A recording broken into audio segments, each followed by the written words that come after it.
Hi, this is a short tutorial to show you how to use different raw processing engines. Now, in Lightroom, what you want to do is come to your develop mode, and of course you want to use a raw file for this. Now there are a few things you can do. Scroll all the way down, and first of all, you can select your process.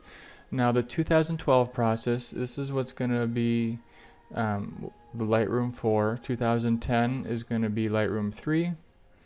And 2003 is Lightroom 2. You can see how just changing those changes how things look. The other thing that it changes is the tools that you have up here. So now you can see that this looks exactly like it did in Lightroom 3, even though I'm using Lightroom 4, compared to with the current version, except that it didn't take.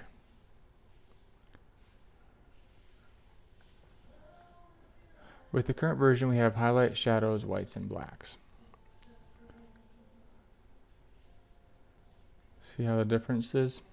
Just going back and forth. We're going to stick with the current process here.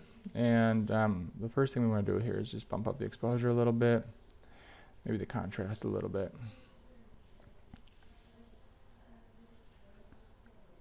I'm going to change my crop just a little.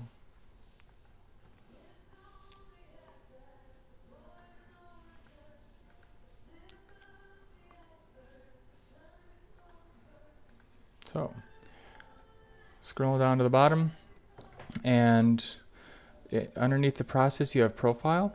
Adobe standard is always going to be what it starts off with because they assume you're using Adobe product, that's what you want. If you make your own custom one, you can also do it here. The camera ones are ones that are meant to mimic your camera manufacturer's processing. And these were taken from a Canon 5D Mark III, so these are like the Canon. Camera faithful, camera landscape, and you can see how it just accentuates different tones. Neutral is usually a good choice to start off with. Portrait. I'm going to actually go back to neutral for this particular one. In addition to that, you can always go back and you can edit each of these individual channels.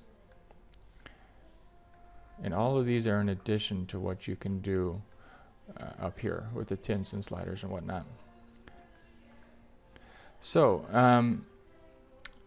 the point that here I want to make is that you can change your profile here, and not any particular one is going to be the correct answer for you, but it's just different.